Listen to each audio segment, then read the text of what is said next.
All right. I just put us live on YouTube, so Okay, never So you're mind. saying it's time to get to business, huh? All right. I'm old Montgomery over there pushing on us here. So with that, we will call this meeting to order. And I'd ask if Linda Paulo would please call the roll. Chief Anderson, Here. Chief Barry, Saley, Here. Chief Birkbeck, Here. Chief Marcelli,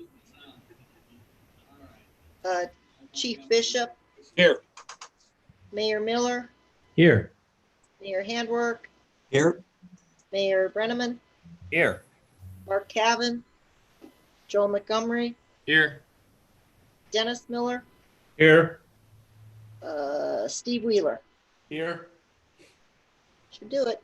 Okay, we do have a quorum, so we can hold our meeting today. So welcome everybody. Nice to see y'all, and especially coming into the end of 2020, which I think we'll all sort of smile and move on forward, huh? And also the holiday season. So, all right, we all should have gotten the minutes from our October 27th meeting. I think those were sent out a few days after the meeting. So anyone see any additions, deletions, corrections, or would someone like to move their approval? Move for approval. All right, I think that was Dennis Miller there that did that. Is that right? Yes. Okay, thank you. Second Sure. Wheeler.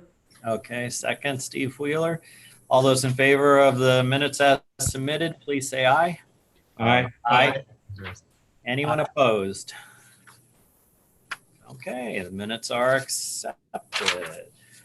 We also just should have received here earlier this morning the financial update from Mr. Dordia. Would you like to present that for us there, Mr. Andre? Yes, sir. Can you hear me with my new microphone? Yeah, it's better. Here. Okay, so year to date, we brought in a little over 1.2 million and spent about 1.3 million. It showed a change in net cash position of a negative 80, just under $85,000.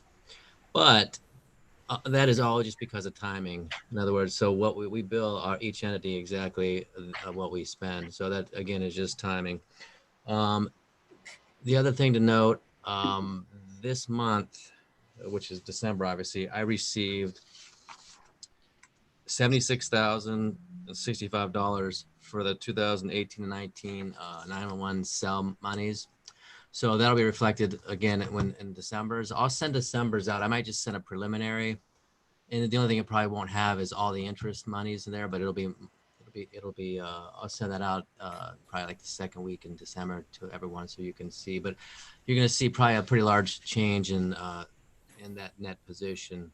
Again, partly because of this, partly maybe because of when monies catch up. Because what we do, for example, we just I think last week we billed the November Warcog billings. Just Ashton and Orville's alone are like $84,000. So that's why you see that large swing. It's just a matter of timing, and we're always 1 month behind anyway in the billing. And so if we bill 2 weeks later, and then has to get to you in the mail, then you have to get it back to us. So that's all that is timing. But Okay. Otherwise, it looks very good. Any questions? Anyone have questions of our financial position? Mayor Brenneman, if I may. Yes. Go ahead, Ruddy. Just to build off of what Andre also said, what's not reflected in our incoming revenue are some additional workers' comp dividend payments that we brought in. That doesn't change our overall revenue position, as that is typically placed into the capital improvements fund for our organization. But Andre, correct me if I'm wrong, but I believe that's just about $28,000 for the year that we've received from workers' compensation in total. Yeah, Rhodes, I think you'll see that under the other receipts. It'll go up. Yes, it's under other receipts. You'll see other receipts are for the year 18,568. We still have the last dividend payment to get here yet. Yeah, this month, correct. Okay. Great. Well, thank you. That's nice that you pointed that out. So always nice getting money back from the BWC. Right. All right. Well, if there are no questions, would someone like to move their approval? So moved, Dave Hanwork. All right. Thanks, Mayor Handwork. Any second? Second. Okay, Mr. Chris Bishop. So all those in favor of accepting the financials as presented, please say aye. Aye. Any opposed? All right, they are accepted. All right, well, Mr. Rhodes Walder, I guess we are coming back to you for the operations report. Okay. So I sent out a couple days ago the summary for November and December activities so that everyone have a chance to preview that. Within that report, we talked about our 911 board meeting that took place for Wayne County and the distributions of those funds that Mr. Doherty had just touched on. Within communications, we've had a lot of activity, basically helping our stakeholder agencies expand their functionality and work through some of the hurdles that come with that type of expansion, inclusive of working with Ashland Fire for their 2-station dispatching, working with our police department stakeholders on securing some secure IP addresses to have consistency in our leads access, as well as working with the Worcester Fire Department to try to clean up their fire management zones so that our dispatching and allocation of resources can be as exact as possible to meet their needs. So there was more that was touched on within that activity summary for our communications portion. If you have any questions, I'd be glad to touch on that. Other areas that were covered were training, personnel, and budgetary items. And then finally, just a small paragraph discussing that, right now we are, as a Council of Governments, kind of encouraged by the state of Ohio to form and consolidate to help preserve the resources and create a funding platform that is more economical for our partner stakeholders. Unfortunately, we're not seeing that same type of support from the state being returned. A number of directors of Council of Governments have been sharing emails and phone calls back and forth, basically saying how we're reaching a critical point within this pandemic as far as staffing. We have a lot of our personnel who are out for quarantines or COVID positives or family members' deaths, and it's creating a significant impact on our like agencies, but we've not had any type of CARES funding that we qualify for through the state of Ohio. So as you speak with our legislative partners at the state level, if you could be mindful of that, we really need that type of financial support as well. The recommendation that we are receiving when that call for action has been put out is, well, we don't directly serve the communities. We serve our stakeholder agencies. It's their responsibility to take care of us. But as an independent governmental organization, that's also very difficult to move proactively on when we're constantly coming back and asking for support from multiple agencies when the state expects us to be independent to begin with. So our staff has been able to maintain consistency and continuity of service, but they're doing it at it's personal sacrifice. We have a lot of people that are working consistent 12-hour shifts day after day after day to help cover some of these staffing shortages. And that comes at a price to our stakeholder agencies, but it also comes at a personal price for them because they're giving up a lot for their families. So if you have a chance to give them a shout out, call in, talk to them, say thank you. I know that they would appreciate it. From a legislative standpoint, if you can reach out to our state partners, our representatives, our senators, and let them know that as a Council of Governments, we need direct support as well, that would be appreciated. That last statement that you made there, Rhodey. So if we give, say, Wiggum a call or Rogner a call and say, hey, what kind of love can you give us? can you explain what is being done to the, say, county agencies that should be mimicking because we're doing the same type of thing? Have they cut a line for the dispatching centers, or how is it being doled out to the state agent or to the county agencies? Well, the county entities themselves qualified for CARES Act funding. And so the money that is coming in is administered much like you would as a city municipality. They're able to use it for direct pandemic expenses, which include personnel costs, costs of PPE, costs for cleaning and disinfecting supplies. The Council of Governments haven't been given that same type of latitude, and they're saying that we don't qualify for that CARES Act money. And so therefore we have to rely on those that basically fund us. So although they encourage us to consolidate, they encourage us to be independent governmental entities, we're not receiving the same type of equity from the state of Ohio when it comes to disbursement of fundings. So they want us to do this, but yet then they don't support us financially. Okay, I'm just trying to think how that conversation would go with one of our representatives, and I'm scared they're going to turn around and say, well, each city got part of the CARES Act funds, and since it's 3 cities that make up this dispatch center, that they should use some of those funds to offset the cost on it. So that's sort of the comeback. That's what they're telling us, right? Yeah. And we're saying, the cities have their own direct expenses, as do we. And if you're asking us to be independent, we would ask that you help fund us independently. Okay. Well, it's worth a conversation. Absolutely. I don't know if it will go anywhere, but it never hurts to ask. Yeah. Spreading awareness and basic education is the start. If we can grow from there, then we may see some forward progress. Yeah. Any questions of roads and the Warcog staff as far as a report for November and December? One thing that I also wondered about, Rhodey, is are we working down people? Is that the reason we're having, or are people are off with the virus itself, or family members with the virus, or how are we being stretched? Because I thought we had enough people on our staff to keep things to a reasonable overtime situation. Okay. Well, let me give you a basic review of our personnel staffing.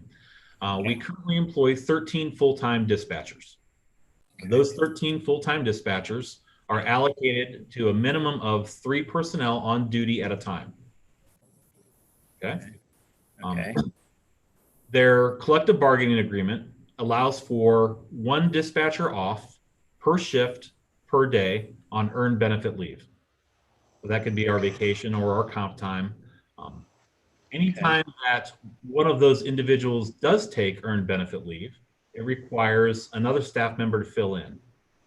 And that's because we don't have the additional resources or extra staffing as a comfort or a bumper. Originally, the staffing was designed so that our part-time personnel could be that extra bumper. But as we've seen, our part-time personnel have either hired into full-time positions or have left to go to full-time positions at other agencies. So therefore, we're currently at 0 part-timers. Okay. Over the last month or 2, we've had employees out for COVID positives. We've had employees out for quarantine because their spouse has been positive. We've had bereavement leave because family members have died from the pandemic, so they're taking time off for that. We currently have 1 employee off on FMLA leave. Thankful that he is blessed with the addition of their first child. So important that he's able to be home and help care for his wife and the child during this time. But all of those add additional stressors on the staffing who are not off on earned benefit leave, quarantine, or otherwise. Because we have no part-time staff currently, the full-time staff has to pick up all the extra hours. Yeah. Yep, I understand. We were originally at what, 2 part-time, and we've lost both of those. Is that correct? Well, I think we got down to 1, and now we're down to 0. Ideally, the budget that was presented last year was based on 6 part-time personnel to be able to have the full-time equivalents necessary to cover the earned benefit leave that is guaranteed by the collective bargaining agreement. I mean, we've never had 6 part-timers since I've been around, I don't believe.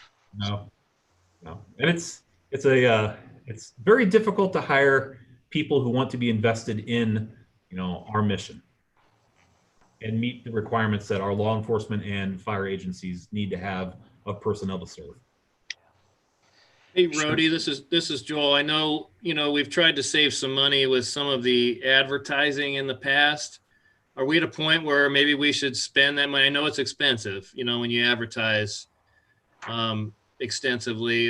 Are we at a point where we should be looking at doing some advertising to try to get some more applicants, since we are where we're at right now, staffing wise? Yeah, and I guess we can talk more details if you want to get into the weeds now, or that's something that we can take to a smaller group. But the most recent, I put out a Facebook post.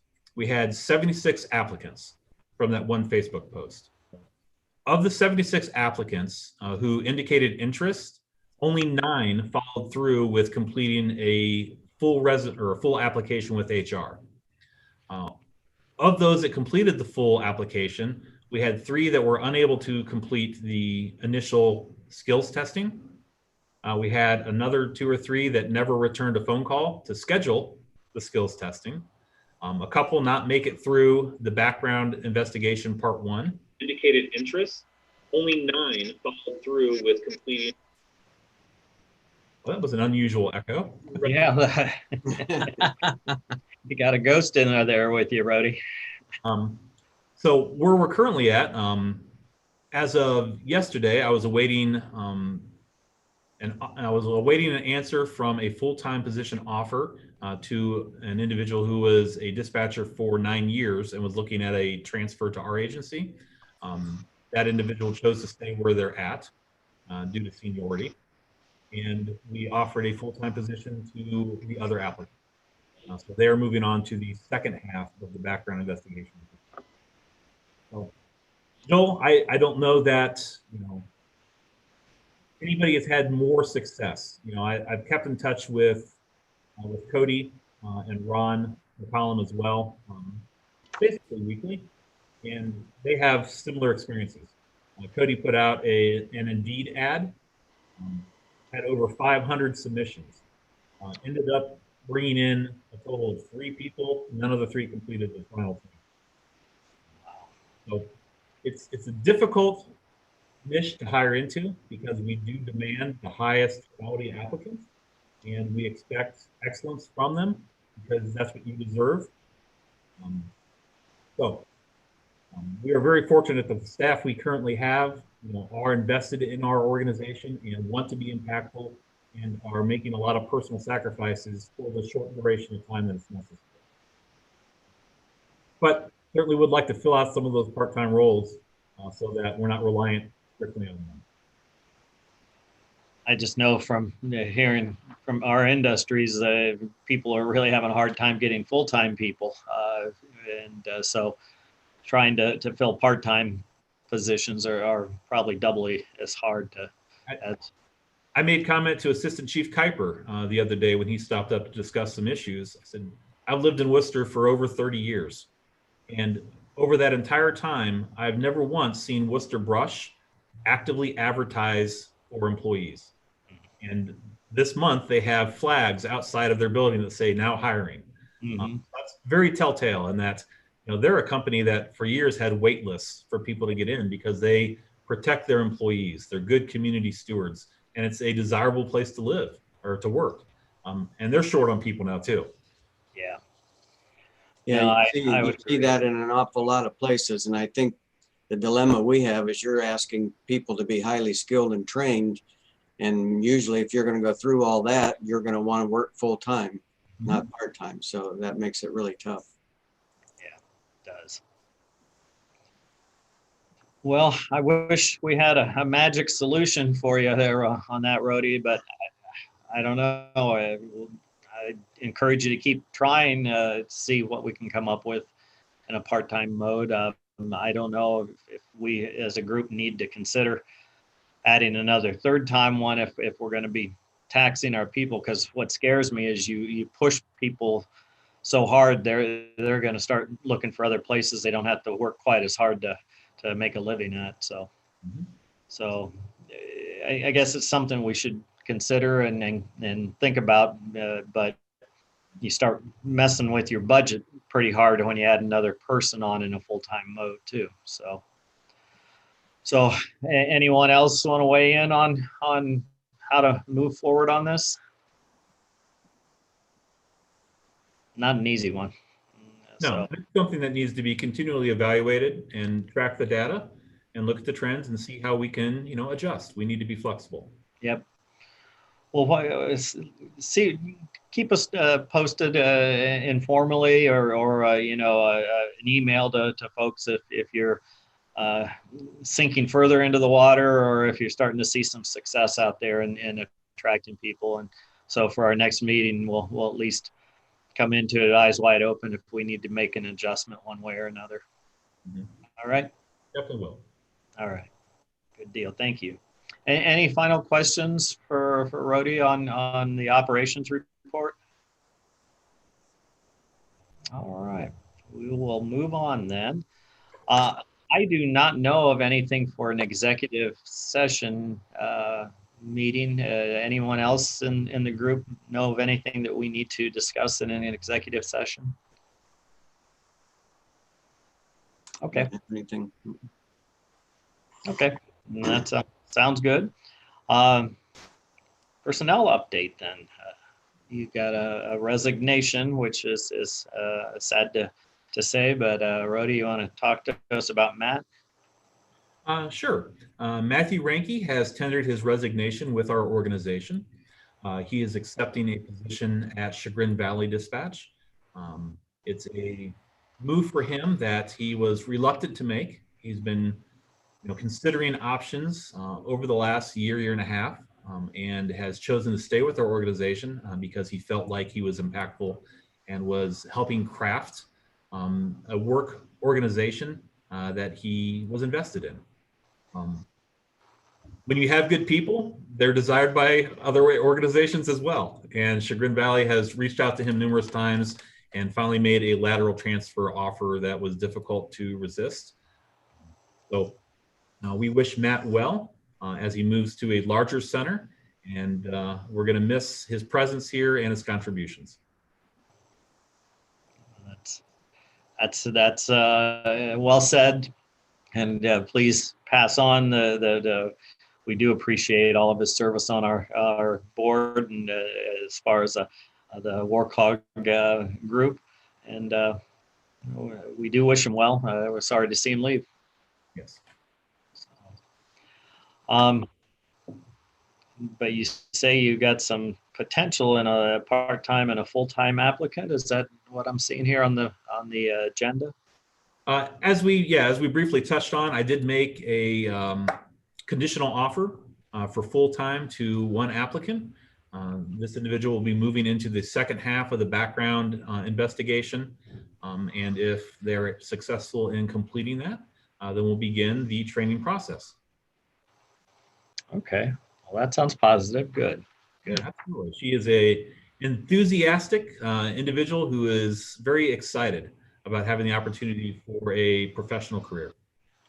That's great. What we need. Absolutely. What kind of time frame do you think you're looking at to complete the process? The training process?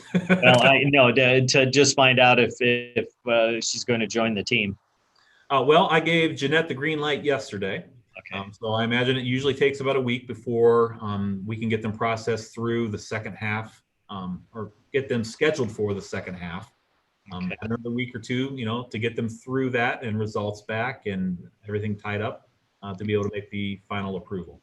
Yeah. So I'll say by the second week of January, we should know, a good start date. Okay. So we got 2 major holidays in between here and there, so that may interfere with the process a little bit. But it sounds like we've got a plan in place. So Yeah, absolutely. and 1 part-time applicant still in the Well, process too. Well, we had 2 applicants that had gotten to this point in the hiring process. One declined to make the transition. So the individual who was the part-time applicant was offered full-time, and she accepted that. Oh, okay. Okay, so that's where the one conditional offer is right now. Okay. All right. Anything else personnel wise? Are people holding together with a sort of the crunch of or the press of business all right? Or are you seeing any emergency flags to be waving at us right now? Well, nothing more than I've already, enunciated. Okay. The only other personal issue I think we have is we're at the final arbitration level for Brandon Johnson in attentiveness at work. And that's been scheduled for, how many, Joel? February 5th? February Correct. 5th at 10 a.m. I think. So yeah, that's good to have, keep that one moving forward. But that's where we are for the other Warcog members. So February 5th, we will hopefully be able to get that process moving forward or get to a conclusion of it. So, all right, any questions of anybody for personnel? There we go. Hey, Rhodey, Yes, sir. how did this full-time applicant come to find out about this opportunity? And I'm just wondering from that standpoint, maybe is that another resource that we could tap wherever she got this information from? Yeah, so the applicant that is currently being processed for the full-time position came to us through the Facebook posting.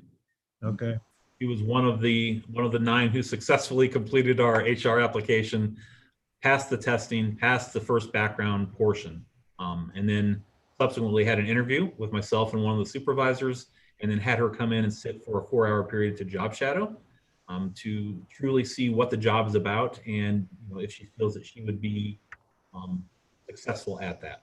okay. Are you still looking at going out to the career centers and trying to talk to seniors out there or making that opportunity known to them? We have had quite a bit of interaction from Career Center students, mostly virtual through email, asking about employment opportunities and what it entails. And so that information has been passed to the people within those programs, but I have not actively gone in person at this time. All right. Just thinking that might be another avenue to maybe even on the part-time, but clearly on the full-time might be an opportunity. So just a thought. Yes, sir. Thank you. Rhodey, one more question. As far as the full-time applicant there, if that all goes well and we're full go ahead there, how long is it until she's actually going to be a full-time dispatcher there? Are we talking, I forget how long it is, months? Well, typically the training program, if they've followed the training program out at 24 hours minimum per week, it takes approximately 17 weeks to get them through the full program. Being that she is hiring on full time, it would be reduced down to about 12 weeks. Okay. About 3 months. Yep. So still not immediate help, which would be nice for you, that's for sure. Yeah. No, but it gives us an opportunity to help mold somebody, Right, So right. We're blessed that we're getting through the worst time of the year. Summer into fall, and then the holidays in December is when we have most of our earned benefit leave, vacation time. January, February, March, while we would be training this full-time applicant, not many people take off during those months. So that will certainly reduce the stress as far as the staffing levels. Yeah. Good. Are you hearing anything from any of the other dispatch centers around, either through Cody or the Wayne County Dispatch, or anybody that are they having the same issues with getting full-time people or any part-time issues? The short answer would be yes. Yeah, it's difficult to find good people who are willing to be committed, because this job and this training takes a significant amount of personal sacrifice. So the majority of the directors that I speak with through the Ohio APCO organization are experiencing exactly what we are. Typically, they have larger centers, and so their issue is that they have applicants, they bring them in, they invest $10,000 in training them, and then they leave before they finish their training. And so many of the centers, are out $80,000 or more, for the year on people that they've put effort and financial resources into, and it has not come to fruition. Right. It's certainly not something that is unique to our center. It's a shared pain amongst all of them, but it is somewhat reassuring to know that I'm not suffering alone. I guess misery loves company. Huh? No. Hey, Rody, quick question. Bob brought up the county's dispatch center. I know they have a similar volume of calls that we do. Do they maintain the same number of dispatchers, in a seat at the time like we do? Yes. So they have three on all the time. They try to staff 3 as well. And I spoke with Ron McCollum today, and I asked him, are you happy with your employee retention? And if not, what do you plan to do about it? So that's a conversation that's open and continues. Okay. Okie doke. Well, again, sort of keep us in the loop if you see any good things or dangers coming at us, and we'll at least be aware into our next meeting in January or before if we have to. So, yeah, well, our current staff is soldiering on. They really need to be, have some positive affirmation for their efforts. They're doing a fantastic job. Okay. I appreciate that, and we'll try to reach out from my end to them to tell them thanks, because they are performing a great service for our communities. All right, unless there's anything else then for the personnel update, we will move on to our 2021 budget adoption. I guess, Rody, you get to keep leading the charge there. Okay. Well, it's been an interesting year, budgetary wise, because we've had some stressors on our budget that are not normal, as have all of our municipal partners. We have done very well, though, in making sure that we're providing the services that are expected while containing the costs. In speaking with Andre this morning and looking at a few of the line items I had questions in, I really want to ensure that I'm giving accurate representation for the operational needs of this organization and providing transparency in what I provide to you. And Andre helped me work through a couple line items that I had questions on from our current budget, so I could ensure that our future budget would be accurate and transparent. The good news is, even with the pandemic and the stress that is created from a personnel standpoint, it looks like we're going to finish the year about 4% under our anticipated budget for 2020. Good. So moving into 2021, we do have some increases. I sent out a summary with the budget documents for everybody to see. And so I thought we could just kind of run down through those real quick in case you read it a month ago and need to be refreshed. So overall for 2021, we're going to see a net increase of about $63,078.96, or 4.23% over 2020. The majority of that increase is in the first item. That's our personnel services and wages. That is the 2.5% wage increase that we extended to our staff for the one-year contract extension. Now, what's nice about that particular line item, that and the stipend bonus that we gave them for agreeing to that one-year extension equated to roughly $43,500. That money has been earmarked to come out of the wireless 911 funds that we were able to receive from the Wayne County board. And as Andre indicated, that was a little over $76,000. So that's kind of a give and take. We were fortunate to have that revenue come in. We were able to allocate it directly to our staff to help cover the increases for the contract extension. But that's one large chunk of the overall financial change you'll see between 20 and 21. The second is the one that goes up every year for everybody, and that's healthcare. Although we did very well this year in containing our overall increase to about 4% for our healthcare.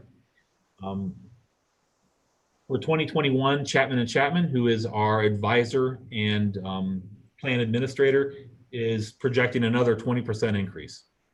So that's a huge increase that hurts our bottom line as far as maintaining a consistent budget, but it's one that we have to plan for, and hopefully we'll be able to beat those numbers like we did here in 2020.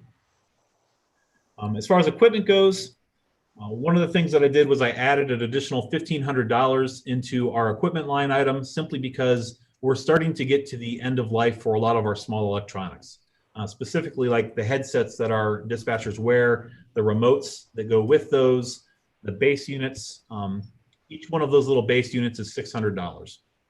And they have a 1-year warranty from our manufacturer. Anywhere else in the world, because of the consumer protection laws, they come with a 3-year warranty. But their overall lifespan is given to be about 5 years. And that's where we're at right now as far as the age of our organization. So we need to start planning to replace some of those and have the equipment on hand before they fail. So we see a small increase in the equipment line item for that. One of the bigger changes will be our contract 3 Motorola service contract. This is our contract for all of our main radio, preventative maintenance, equipment, and upkeep. Our contract currently expires July of 2021, at which time we'll need to sign a new contract. They're offering us a 6-year contract, which show increases for all 6 years. The first year will go up $5,500. So that's a large climb. And then every year thereafter is basically another $1,000 for the term of the contract. That's something that we have to have as a participant in the MARCS system, which is the radio system that we utilize for all of our police and fire communications. So that was the best that I could negotiate with them. I had them down here 3 times from Michigan to walk through our preventative maintenance contract and discuss pricing for the next term. So that's something that we're going to have to sign and anticipate an increase in 2021. Noteworthy decreases, overtime and comp time.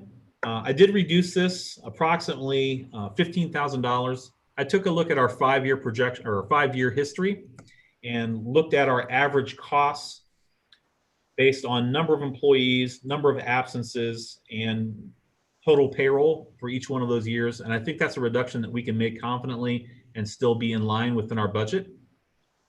2020, even with the expenses we've had in this last month and the projections for the final payroll period, we would still be underneath the anticipated budget amount for 2021.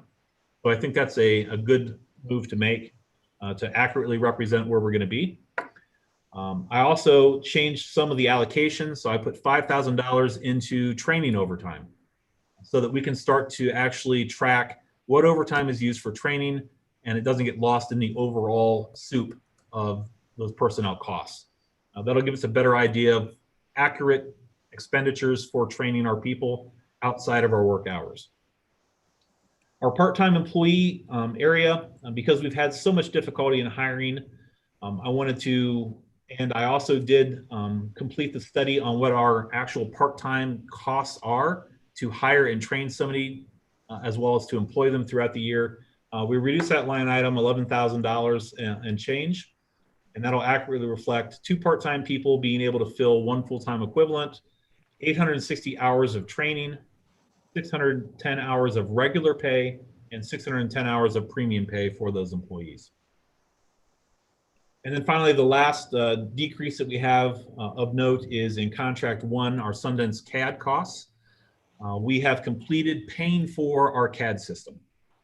So this first 5 years, we were paying off the purchase price of the computer-aided dispatch, as well as the maintenance costs that were inherent with that.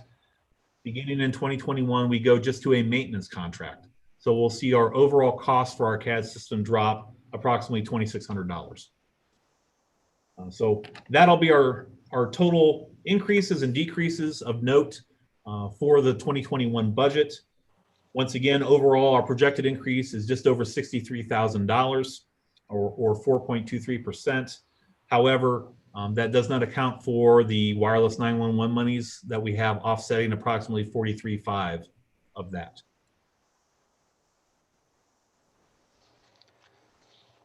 All right. Oh, whew, that's a big overview. That is a big question. overview.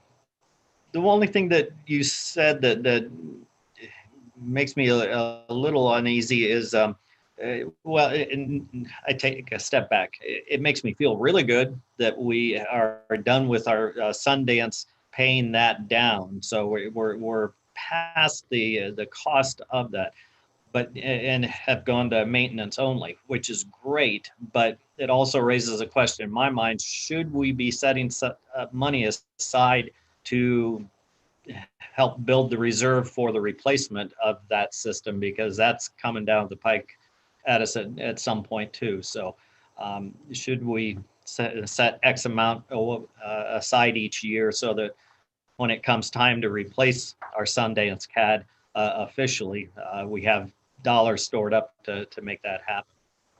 Okay, so I think the focus of that question is replacement.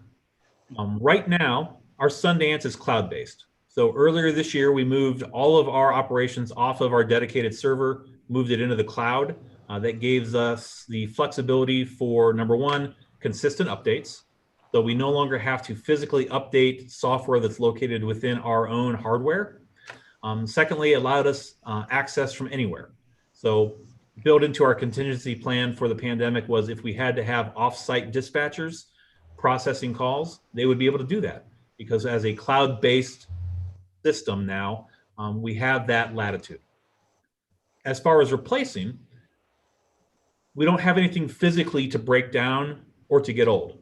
As part of our maintenance contract that we're currently paying, that includes all the updates that are done within the system.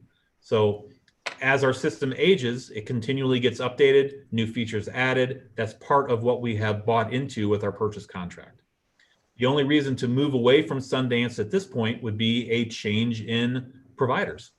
So if we say Sundance CAD no longer meets our organization's needs, we'd like to look at something else, then we would be inheriting the cost of replacing that, which would be, once again, purchasing into a new contract and then paying the maintenance fees for it. Okay, you're making me feel a lot better right there in what you've told me. So good. Thank you. Merry Christmas, huh? One of the things that we began doing in the 2020 budget was we set aside $10,000 annually towards unknown capital expenses. Should we need to purchase a new CAD system or replace council desks or change locations, we start to have a bank account in place for that. So that's something that's written into the 2021 budget as well, an additional $10,000. And we start to see some of those excess revenues come into that as well. So Andre's been a diligent, stalwart advocate for making sure that we have reserves for when we need them. Good. That's why he's our esteemed financial director here in the city of Worcester, huh? All right. Well, thank you. That makes me feel lots better with that explanation, and it makes me proud that we're storing dollars away for that next step. So, And Bob, I just wanted to say that's been the plan all along. So that's always, what we've built into the budget and our expenses and revenues. So, and we've done, you can see our, I think by the end of the year, Andre, correct me wrong, but we'll probably have back up to that $150,000 in there. And that's what that's for. So. Perfect. Sounds great, gentlemen. All right. Rhodey, you want to go through the back section of the budget, or I mean your explanation on the front side of it was excellent. So, do you want to do anything with the back, or do you want to let people ask questions at this point? Yeah, the secondary page was just really just a breakdown summary of the budget, so that you can see, how it's broken into personnel costs, operations costs, et cetera. And we can just run through that quickly if you'd like to. Sure. So the total budget for 2021 comes out to $1,492,497.59. The majority of that is, as you would expect, personnel costs. So our total personnel services is $1,304,197.59. So it makes up the majority of what we do. Our people are our greatest tool, and investing in them, keeping them trained, educated, and giving them value back into their personal lives for working for us is one of our goals. And so that's where the majority of our money goes. The balance of $244,700 is taken up in operations and maintenance. So that's the actual cost of us doing business here beyond personnel services. So that includes our software that we use, the equipment that we utilize, the contracts with state agencies for our communications, everything like that.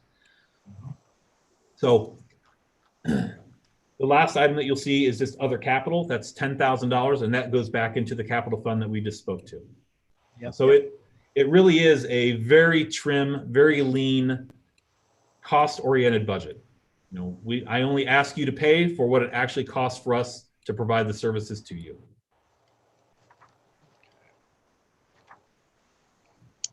All right. Great summary. Thank you. Questions from the group? Anyone see anything that they're wondering about or have concerns with? Or accolades with?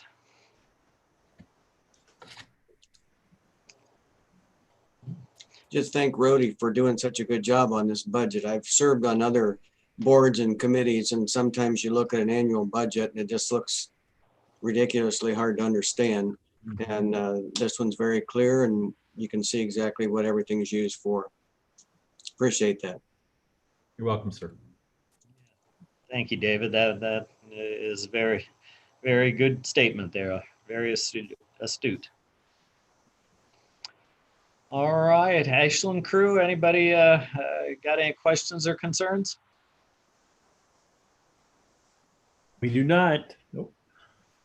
That's a nice sound also. So sounds like everybody's comfortable with where we are and how we're moving forward. So Don't get me wrong. We would like our 593,664 cent bill to be much lower, at least by 100 or 200,000. But it's Christmas. Wouldn't we all? Yeah.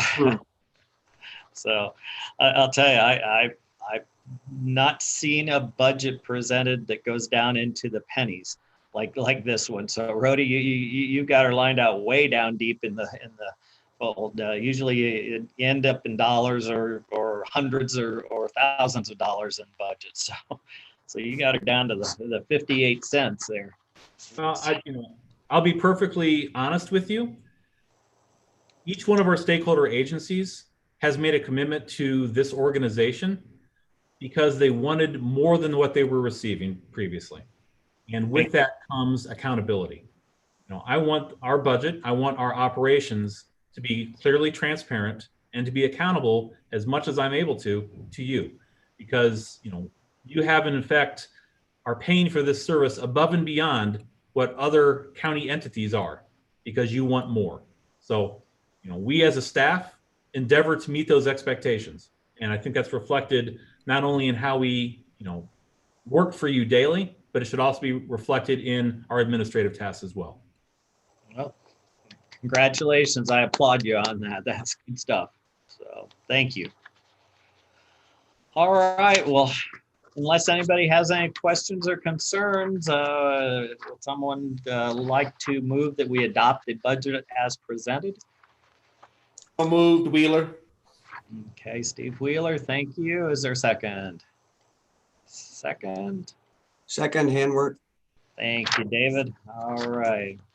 The Orville crew moves and seconds to adopt or accept the budget as presented. And all those, unless there are any questions, all those in favor of accepting the budget as presented, please say aye. Aye. Aye. Anyone opposed? All right. Well, thank you, Rhodey, for giving us something that's so open and clear that it made it an easy decision on that one. So thank you. All right, crew, we're getting down to the end. We start a new year here in a few days. And with that, we end up assigning new positions and new players on our team. So all of you should have received something from Lynn, I think, asking who you'd like to serve as your city's representatives on the Warcog board. And we have officers that we have been rotating through the years. And so, Lynn, did you actually send this out to everybody as far as the listing? I sent the 2021. I did not send the 2021 that I worked on this morning. Okay, okay. You are aware or apprised of how we've assigned positions and officers over the past years. We did a sort of a sample one for 2021. We've been rotating the president position amongst the 3 cities. And so I would be leaving the president's position and moving to the past president as the rotation has been in past years. And Matt Miller would become the president of the organization. Dave Handwerk, who was the past president this year, would move up to the vice president for 2021. And then myself, as I said, would rotate down into the past president role for 2021. Lynn, unless anyone would like to relieve her of these duties, would stay as our secretary. I imagine you would not be sad if that was taken away from you, would you, Lynn? Huh?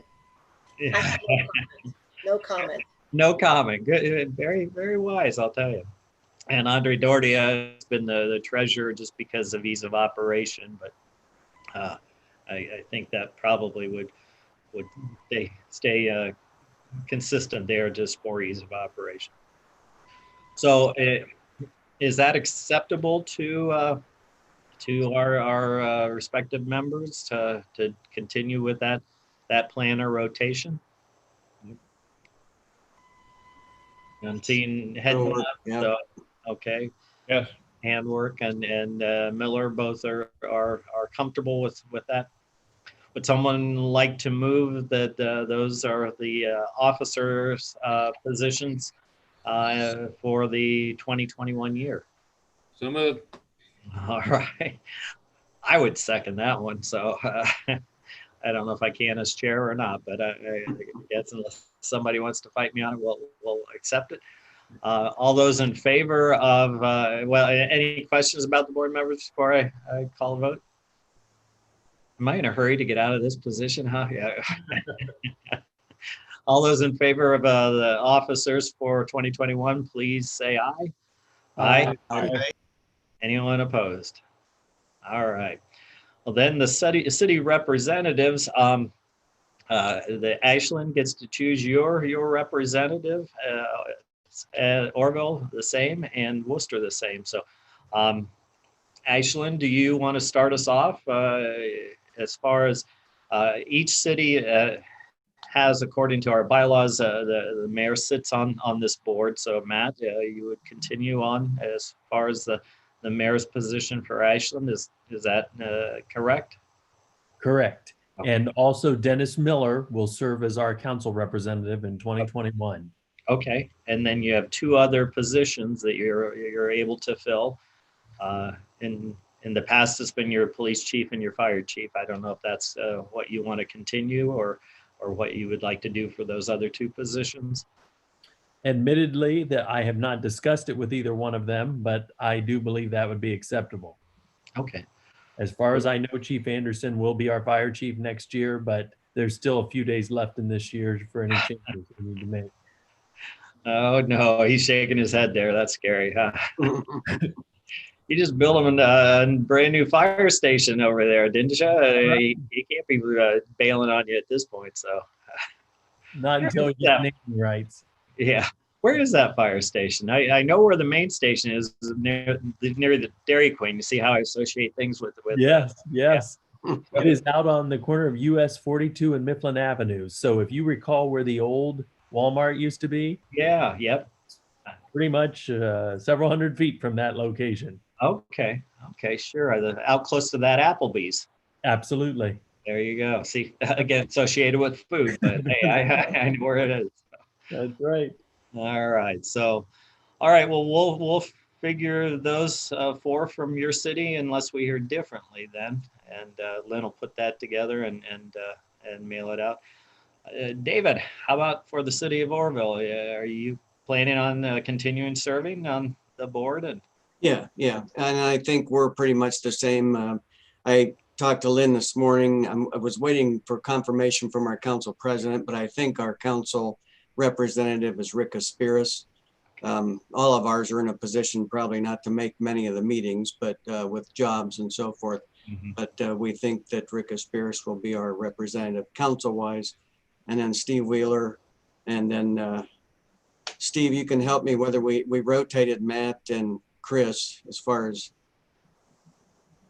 in and out, but Yeah, I think this time is Chief Birkbeck's time to not be on the board. so it'd be I'm Chris. sure he'll be very distraught about. I hear him crying already from Yeah, here. really. Yeah. All right. So instead of Matt Birkbeck, it would be Chris Bishop, Chris Bishop. Chief Bishop. Okay.